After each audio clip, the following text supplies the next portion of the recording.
émission. C'est toujours un réel plaisir pour moi de vous retrouver encore une fois de plus dans l'émission La Bino. L'autre jour, bien sûr, l'unité, comme je vous l'avais promis. L'autre jour, la CG Wana. Vous remarquez déjà, Nazanga mon côté, Nazanga serviteur mon côté. Il y a Zambi. A comme pour éclaircir biso la CG na biso, il y a l'unité. Dans l'église, on a l'église Belendenge, ezali ya kokabwana mingi division eza makasi na kati ya l'église. Alors, eloko nini ezosala ke l'église ebiso ekabwana, eloko nini ezosala ke division wana église ezala na unité te. Nzambe mpo kotambola na Nzambe ifo kozala uni mpona bo avancer malamu. Même na kati ba foyer na biso ezalaka soki unité eza te, papa na mama bazokana bien te, moyen foyer etambola malamu ezalaka vraiment te. Alors nazanga moko te, tozala na serviteur ya ya Nzambe moko akose présenter mpona baoyo bayebi ye te, mingi mpe bayebi ye déjà, mais baoyo bayebi ye te bameka mpe koyeba ye malamu. Bonjour papa. Bonjour madame. Comment vous allez? Très bien, merci par Alors papa, merci, moi aussi je vais bien.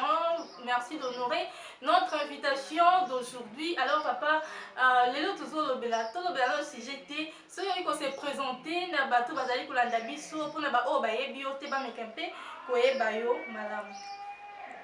Ok, shalom à tous. Je suis l'homme de Dieu Marvel Mamboté. Il y a beaucoup qui me connaissent sur le nom de MC Dingoma. Donc je suis worshipper, donc adorateur. Voilà, merci. Voilà, merci beaucoup papa.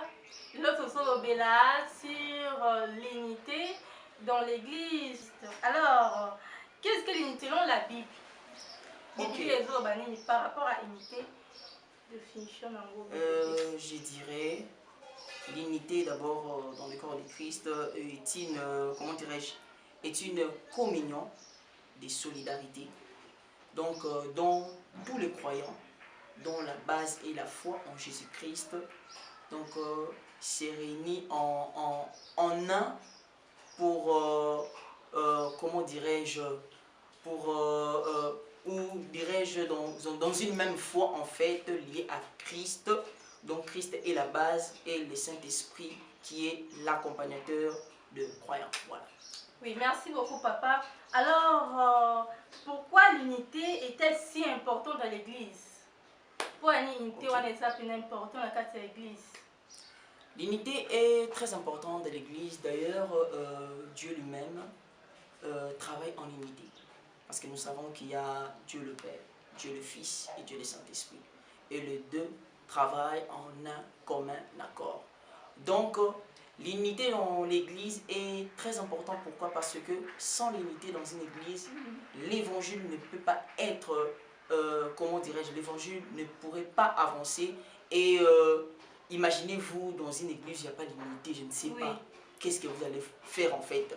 Comment vous allez transmettre le message d'amour de Christ dont l'église est divisée? Je ne pense pas que ça sera vraiment fameux. Voilà. Alors papa, vous avez parlé de la division des églises. Que diriez-vous des églises qui se retrouvent en ce moment dans ces cas de division? Parce qu'il y a plusieurs églises, de pasteurs, de choristes, d'intercesseurs, un tel frère de Solarana, un frère OT, une telle sœur à Solarana, sœur OT, comme on le dit dans le langage, il y a quinoa, guerre d'esprit. Alors, que diriez-vous de ces genres d'églises qui n'ont pas l'unité, qui manquent d'unité?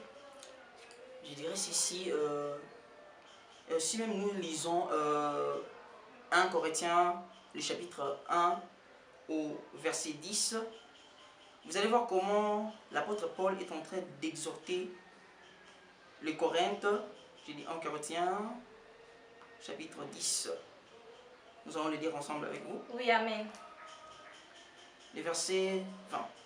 Je lis au nom de Jésus. Amen. Voilà, je disais, pardon, 1 Corinthiens, chapitre 1, le verset 10. Voilà. Excusez. Voilà, je lis au nom de Jésus. Amen. Je vous exhorte, frères, par le nom de notre Seigneur Jésus-Christ, à tenir tous un même langage et à ne point avoir de division parmi vous, mais à être parfaitement unis dans un même esprit et dans un même sentiment. Paul est en train d'exhorter les Corinthiens à être unis dans un même langage, même esprit et même sentiment. Donc comme Madame vient de poser la question, en fait, si l'unité ou l'église des serviteurs ne s'entendent pas, les frères ne s'entendent pas, à quoi ça sert d'appeler cet endroit église? Parce que l'église reflète l'image de Christ, qui est le symbole de l'unité en lui-même.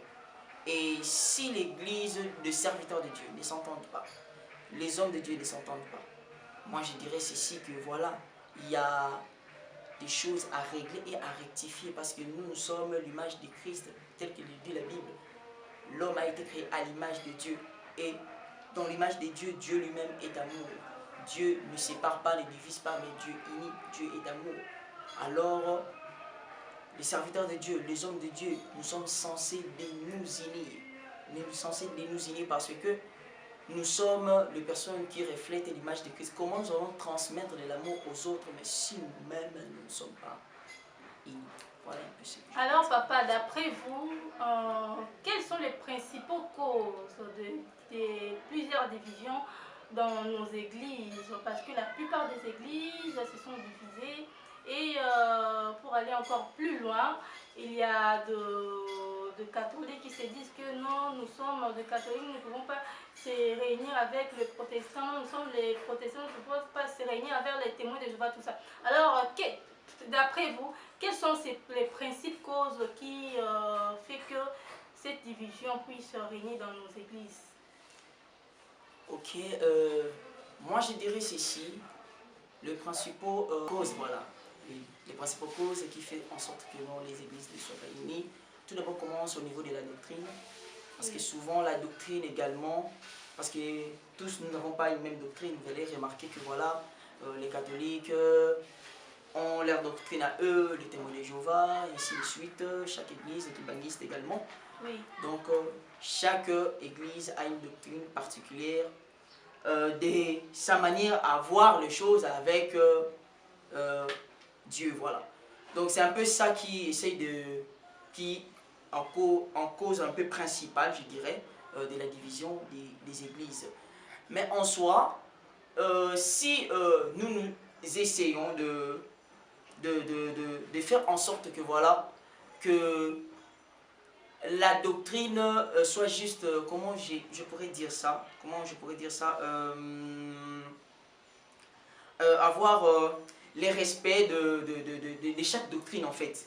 On ne peut pas imposer quelqu'un une doctrine, mais laisser en sorte que nous, voilà, nous ayons les respects de chaque doctrine par rapport à la vision. Et voilà, je pense qu'il n'y aura pas trop ces genres de choses en plus. En plus, si je peux ajouter encore autre chose, je dirais aussi entre les hommes de Dieu, il y a parfois comment dirais-je, de l'orgueil. De l'orgueil souvent, parce que l'orgueil souvent aussi pousse l'homme à ne pas accepter l'autre tel qu'il est en fait. Donc nous avons un peu cette difficulté-là à accepter les autres tels qu'ils sont. Voilà un peu ce qui peut causer encore ce genre de situation. Merci beaucoup papa pour éclaircir tout bazali kolanda biso ba croyant et ba non croyant. Je crois que bazali pe kolanda biso un jour ba oki pe kolanda ba non croyant pour comme ba croyant. Alors unité est vraiment très important comme papa merveille vient de nous expliquer. Il faut toujours tous unis, il faut pas tous à la division encore au ezali la plupart des canaux inutiles pour la orgueil. Quelles sont les conséquences de la division dans l'église? Est-ce que division tout le monde dans l'église, il y a aussi des conséquences graves? Ok, les conséquences de la division dans l'église, d'abord ça affaiblit les témoignages. Parce que lorsqu'il y a des divisions dans l'église, les témoignages et à t'affaiblir. Je donne un exemple, vous allez prêcher quelque part, vous prêchez des gens, et les gens savent que dans votre église, il y a une certaine division, peut-être entre fidèles, entre hommes de Dieu. Imaginez que ça affaiblit car directement en fait les témoignages. Donc ça peut empêcher même les gens à croire en vous, à croire en votre conversion, parce que entre vous il n'y a pas d'unité. Comment tu peux aller prêcher à une autre personne? Donc toi, tu ne vis pas dans l'amour, dans l'unité avec tes semblables. Alors déjà ça affaiblit les témoignages, si je peux dire comme ça affaiblit les témoignages. Et je peux aussi ajouter, voilà, comment dirais-je encore, pas seulement affaiblir les témoignages, Oui. ça peut diviser encore la communauté. Imaginez-vous que nous, dans une communauté, voilà, vous ne vous attendez pas et vous sentez encore que la division sera encore plus profonde, jusqu'au point même aller toucher même de génération en génération. Parce que nous remarquons même parfois, il y a même des hommes de Dieu où leur rancune pénètre même jusqu'aux fidèles en fait. Oui. Donc les rancunes du pasteur descendent même aux fidèles, même aux enfants et tout, et ça devient de rancune de génération en génération. Voilà un peu les genres de conséquences. Et en plus de ça, dans un pays comme la nôtre, quand il y a déjà une division, il n'y a pas d'unité, c'est compliqué en fait. C'est compliqué même d'avancer, même de progresser, parce que les gens progressent dans l'unité, mais quand il n'y a pas d'unité, donc déjà c'est chaos. Même dans la Bible, vous allez voir la tour de Babel. Ça a été construit parce que ces gens-là avaient un même esprit. Ils avaient l'unité et leur but était d'atteindre Dieu. Mais Dieu a compris que pour que ces personnes ne puissent pas m'atteindre, je devais faire quoi? Je devais introduire la confusion. Voilà. Donc pour vous dire que vraiment, l'unité c'est quelque chose de fort qui peut pousser les gens à accomplir de miracles. Mais quand il y a la division déjà, vraiment c'est compliqué, ça détruit même le progrès. Voilà. C'est quoi les avantages de l'unité dans l'Église selon la Bible? Bon. Les avantages de l'unité, je peux dire, je n'ai pas vraiment de verset à donner sur ça. Oui. Mais au moins, je sais une chose. Imaginez-vous quand il y a l'unité dans l'église, vous allez remarquer les progrès. Il y a les progrès, l'avancement. Peut-être parfois nous nous disons que voilà, pourquoi d'autres églises, ces églises-là, comment ils peuvent évoluer comme ça? Parfois vous ne savez pas, leur secret c'est juste l'harmonie, l'unité, de se comprendre. Et ça fait en sorte que voilà, je donne un exemple, quand vous et moi nous nous comprenons, on a cette facilité à progresser rapidement et à avancer. C'est comme même dans les pays, quand le pays est dans l'unité, nous parlons tous la même langue, donc nous avons tous le même esprit. Vous allez voir, l'avancement du pays sera progressif. Voyez. Mais quand il n'y a pas d'unité, vraiment, comme j'ai venu de le dire, donc ça sera vraiment compliqué. Donc moi je dirais juste que l'unité apporte un progrès rapide et dans les bons sens. Voilà. C'est quoi le remède contre la division? Pour la division, aussi là ou encore diminuer la casse de l'église na biso, remède des anini, photo salanini, balansani. Voilà, moi je dirais que en premier d'abord, c'est la réconciliation. La réconciliation, nous devons chercher à nous réconcilier d'abord, à se mettre à la place de l'autre. Vous savez, quand vous avez cette facilité-là à comprendre l'autre, vous allez voir que ça sera facile. Le mal avec nous les hommes, nous ne savons pas se mettre à la place de l'autre. Donc, avant toute chose, essayons de nous mettre à la place de l'autre. Cherchons la réconciliation. Et puis, à part la réconciliation, en fait, la prière, bien sûr. Parce que c'est dans la prière que nous, enfants de Dieu, nous croyons que nous avons, comment dirais-je, cet accès auprès du Père, en fait. Et le fait aussi de prier, de parler à Dieu, puis de donner à nos cœurs d'avoir cet amour-là de nos prochains. Et voilà un peu, et je peux aussi ajouter pour dire, nous devons aussi, les hommes de Dieu doivent enseigner l'Église sur l'amour et l'unité en fait. Parce qu'il y a d'autres personnes, ils ont grandi dans des familles, on ne peut pas condamner, hein, ils ont grandi dans des familles où par exemple il n'a pas reçu beaucoup d'amour. Et voilà, en grandissant, il grandit comme ça, voilà, pour lui, ben, il n'y a que lui, il n'y a que lui, il n'y a que lui. Oui. Donc, surtout aussi dans des familles, donc si l'amour vrai existe dans la famille, vous allez voir que ça va permettre en sorte que ces personnes qui grandissent dans cet amour aussi de donner aux autres. Mais quand dans la famille, il n'y a pas d'amour, donc voilà. Un enfant grandit comme ça, sans amour, et voilà, il va pratiquer ce qu'il a appris en fait. Donc, moi je dirais que voilà, donc, les hommes de Dieu doivent enseigner aux familles, aux personnes à vivre dans l'amour et dans l'unité en fait. Quand vous avez parlé de les hommes de Dieu doivent enseigner le croyant de vivre dans l'amour et dans l'unité, mais si nous remarquons très bien dans plusieurs églises, pour que les hommes de Dieu enseignent cette unité, l'unité et que les croyants arrêtent la division, c'est un peu très difficile. Les pasteurs se donnent souvent dans des prédications comme Kobonga, Okovoyager, tout ça, au lieu d'enseigner l'unité ou encore d'enseigner le royaume de Chi. Alors comment cela s'explique?